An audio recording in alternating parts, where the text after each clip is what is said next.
ETF index mutual funds నేర్చుకుని stock మార్కెట్లో రాణించాలనుకుంటున్నారా? వెంటనే ఈ నెంబర్కి కాల్ చేయండి.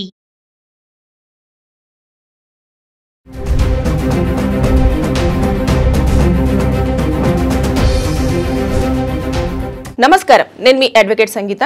మ్యూచువల్ డివోర్స్ తీసుకునేటప్పుడు చాలా ప్రాబ్లమ్స్ ఫేస్ చేస్తున్నారు. అంటే మ్యూచువల్ డివోర్స్ అప్పుడు కూడా కోర్టులో కేసు రన్ అవుతున్నప్పుడే కొంతమంది మహిళలు వెళ్లి భర్త మీద మళ్ళీ క్రిమినల్ కేసులు ఫైల్ చేస్తున్నారు. అయితే అలా జరగకుండా ఉండాలి అంటే ఎలాంటి స్టెప్స్ తీసుకోవాలి, అసలు మ్యూచువల్ డివోర్స్ కు వెళ్లే ముందు ఇద్దరు కూడా వైఫ్ అండ్ హస్బెండ్ ఎలాంటి జాగ్రత్తలు పాటిస్తే వైఫ్ హస్బెండ్ మీద క్రిమినల్ కేసులు పెట్టకుండా ఉండే ఛాన్స్ ఉంటుందో ఒకసారి నేను మీకు వివరిస్తాను. ఫస్ట్ ఆఫ్ ఆల్, ఒక భార్య కానివ్వండి, భర్త కానివ్వండి, వాళ్ళిద్దరు కలిసి జీవించలేము, మేమిద్దరము కలిసి ఉండాలనుకోవట్లేదు అని చెప్పేసి ఏదో చిన్న రీజన్స్, ఫ్యామిలీ ప్రాబ్లమ్స్ అయి ఉండొచ్చు, లేకపోతే వాళ్ళిద్దరి మధ్యలో ఉన్న మిస్అండర్స్టాండింగ్స్ అవ్వచ్చు. దాని వల్ల వాళ్ళు విడాకులు తీసుకోవాలని చెప్పేసి నిర్ణయించుకుంటారు. అప్పటికి వాళ్ళిద్దరికి పిల్లలు ఉన్నారనుకోండి, పిల్లలు ఉంటే ఎలా ఉంటుంది, పిల్లలు లేకపోతే ఎలా ఉంటుంది, వైఫ్ అండ్ హస్బెండ్ మాత్రము ఇద్దరే ఉన్నప్పుడు ఎలా తీసుకోవాలి అనేది నేను మొత్తంగా మీకు ఈ వీడియోలో వివరించే ప్రయత్నం అయితే చేస్తాను. ఎంతమందికి అర్థమవుతుందో నాకైతే తెలియదు కానీ, ఎందుకంటే ఈ కేసులు మళ్ళీ మళ్ళీ మళ్ళీ మళ్ళీ రిపీట్ అవుతూనే ఉన్నాయి. లేడీస్ వెళ్ళి మళ్ళీ హస్బెండ్స్ మీద క్రిమినల్ కేసులు మళ్ళీ ఫైల్ చేస్తూనే ఉన్నారు. అలా కాకుండా ఉండాలి అంటే ముందు మనమే జాగ్రత్తలు తీసుకోవాల్సింది ఏంటంటే, ఇప్పుడు విడాకులు తీసుకోవాలి అనుకున్నప్పుడు first of all me family మెంబర్స్కి చెప్తారు.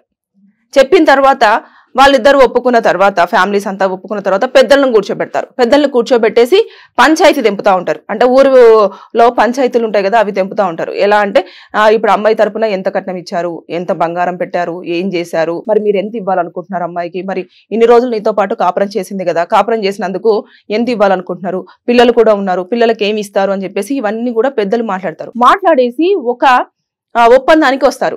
ఒక అమౌంట్, నేను ఆ అమౌంట్ ని ఎలా చెప్పాలి, ఇంత అని చెప్పలేను, ఎవరి స్తోమతను బట్టి 5 లక్షలు ఉంటుంది, 6 లక్షలు ఉంటుంది, 10 లక్షలు ఉంటుంది, 15 లక్షలు ఉంటుంది. అలా ఎవరి స్తోమతను బట్టి వాళ్ళు అక్కడ ఒక నెంబర్ చెప్పుకుంటారు. ఆ నెంబర్ చెప్పుకున్న తర్వాత వాళ్ళు ఏం చేస్తారు, ఓకే ఒప్పుకున్నారు కదా, ఈ రోజు ఎంతో కొంత ఇచ్చేసేయండి, వాళ్ళకి నమ్మకం వస్తుంది అని చెప్పేసి అబ్బాయి వాళ్ళ చేతిలో నుంచి పెద్ద మనుషులు ఏం చేస్తారనంటే కొంచెము అమౌంట్ అనేది ఇప్పిస్తారు. అది ఏం చేస్తారు, ఏదో ఇచ్చినామని చెప్పేసి ఒక లెటర్ రాసి, ఒక బాండ్ పేపర్ మీద లాంటిది ఒకటి రాసి ఇచ్చేస్తారు.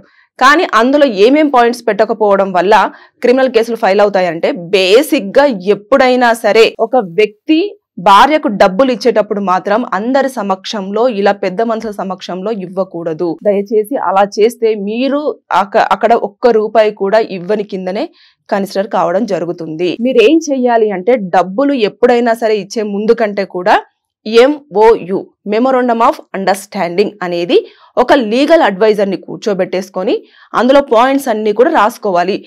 మాకు ఇన్ని సంవత్సరాల క్రితం పెళ్ళయింది, ఇన్ని సంవత్సరాలు కాపురం చేశాము, ఈ కారణాల వల్ల మేము విడిపోవాలనుకుంటున్నాము, ఇద్దరం అంగీకారంతో మేము మ్యూచువల్ గా డివోర్స్ తీసుకోవాలని ఒక ఒప్పందానికి రావడం జరిగింది.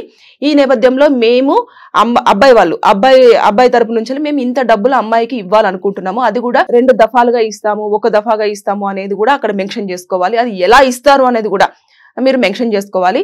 ఒకవేళ పొలం ఉందనుకోండి, పొలం కూడా ఈ పొలం ఈ పేరు మీద ఉంది, ఇందులో నా వాటా ఇంత ఉంది, ఈ నాకు వచ్చే వాటాని కూడా ఎవరైనా కొడుకు కానీ, కూతురు కానీ, లేదంటే భార్య కానీ ఇచ్చేసి ఇంకా వదిలిచ్చేసుకోవాలి అనుకున్నప్పుడు ఈ ఏదైతే ల్యాండ్ ఉంటుందో ఈ ల్యాండ్ ఈ పేరు మీద నుంచి నేను ఈ పేరు మీదకి ఈ పలానా టైంలో పలానా ప్లేస్ లో పలానా వ్యక్తుల మధ్యలో నేను మీకు ఈ మ్యూటేషన్ చేయడం జరుగుతుంది అని చెప్పేసి అందులో మొత్తం ఆ మెమోరాండం అనేది ఎప్పుడూ కూడా చాలా క్లియర్ అండ్ క్లిస్టర్ గా రాసుకోవాలి. అందులో ప్రతి ఒక్క పాయింట్ మెన్షన్ చేసుకోవాలి. ఊరికేనే పెద్ద మనుషులు కూర్చోబెట్టేసి ఒప్పుకోసుకోండి, విడిపోతున్నారు కదా డబ్బులు ఇచ్చేసేయండి అంటే అసలు ఎట్టి పరిస్థితుల్లో మీరు అలా చేయకూడదు.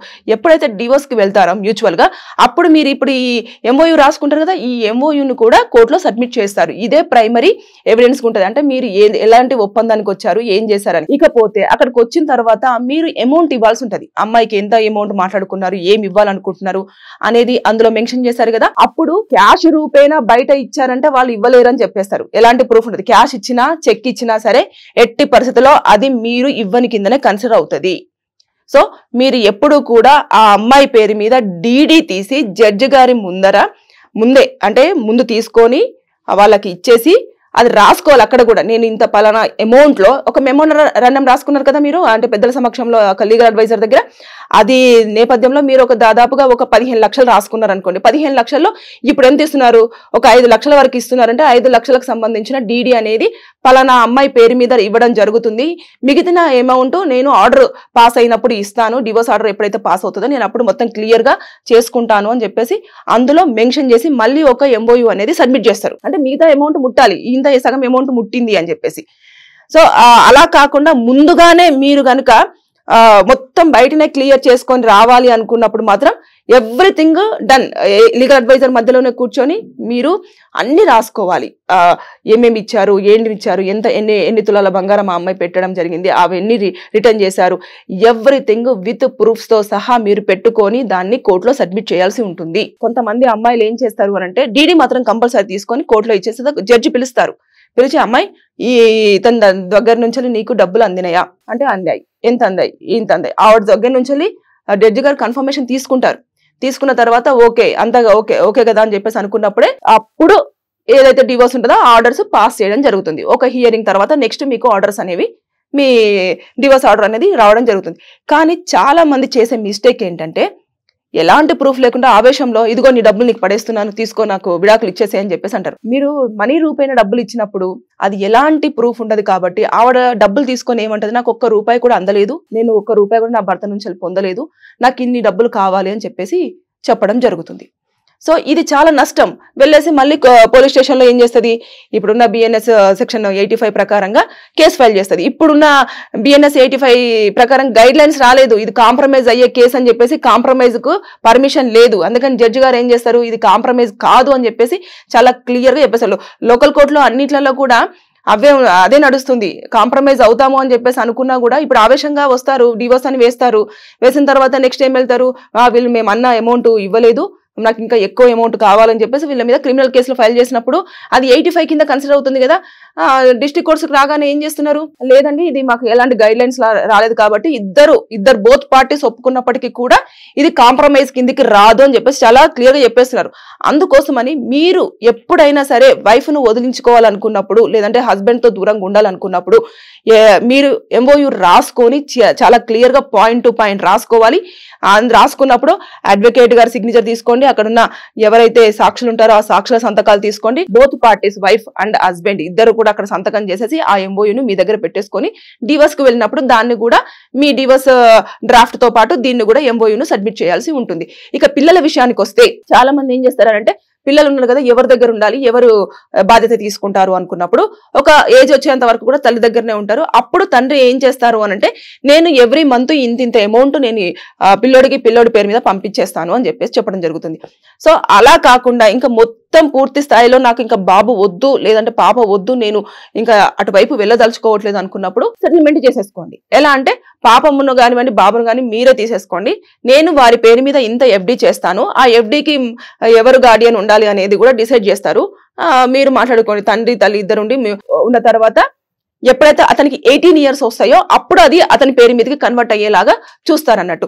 ఇన్ని ఉంటాయి. ఇవన్నీ రాసుకోకపోవడం వల్ల మళ్ళీ కేసులు ఫైల్ చేసి మ్యూచువల్ గానే వెళ్తున్నారు, తర్వాత క్రిమినల్ కేసులు పాపం వాళ్ళ మీద అట్రాక్ట్ అవ్వడం జరుగుతుంది. దానివల్ల వాళ్ళు మళ్ళీ అదొక కేసుకు తిరగాల్సి వస్తుంది. కాబట్టి ఇవి కాకుండా ఉండాలి అనుకుంటున్నప్పుడు మీరు ఈ జాగ్రత్తలు అయితే తప్పనిసరిగా పాటించాలి.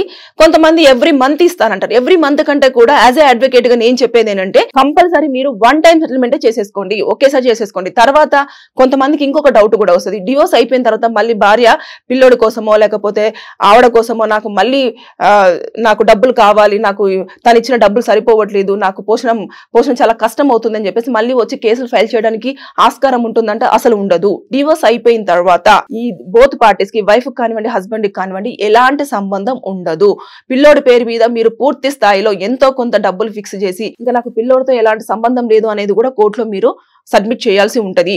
ఒకవేళ విజిట్ చేయాలనుకుంటే విజిటింగ్ అవర్స్ కింద కూడా మీరు ఒకటి ఎంఓయూ వేసుకొని నేను ఈ టైంలలో పలానా టైంలలో వచ్చి నేను అబ్బాయిని చూడాల్సి ఉంటుంది లేదంటే పాపను చూస్తాను అని చెప్పేసి చెప్పుకోవాలి. అలా అంతేకాని ఇష్టం ఉన్నట్టుగా పెద్ద మనుషులు చెప్పారు ఊరు అంటే పెద్ద మనుషులు పంచాయతీలు చాలా క్లియర్ గా మెన్షన్ చేస్తారేమో, అది ఒక్కసారికి 2 సార్లు ఒక నెల గడుస్తుంది, కానీ అది చాలా క్లియర్ గా వెళ్ళట్లేదు. దానివల్ల మళ్ళీ కేసులు ఫైల్ అవ్వడం జరుగుతుంది, కోర్టుల చుట్టూ తిరగడం జరుగుతుంది. ఇక్కడ మ్యూచువల్ కే కష్టం అవుతుంది అని చెప్పేసి అనుకున్న టైంలో మళ్ళీ క్రిమినల్ కేసులతో మళ్ళీ మీరు ఇంకొక కేసులో అట్రాక్ట్ అవ్వడం జరుగుతుంది. సో ఎప్పుడైనా సరే మ్యూచువల్ డివోర్స్ తీసుకునేటప్పుడు ఎవ్రీథింగ్ ప్రతిదీ క్లియర్ గా ఆ ఎంఓయూలో రాసుకొని చూసుకుంటేనే మీరు నెక్స్ట్ కేసులకి అట్రాక్ట్ అవ్వకుండా చాలా పీస్ఫుల్ గా మ్యూచువల్ గా డివోర్స్ తీసుకునే ఛాన్సెస్ అన్ని రకాలుగా ఉంటుంది. సో ఇవన్నీ జాగ్రత్తలు పాటిస్తే మీరు ప్రాబ్లం లేకుండా ఉంటారు. Thank you.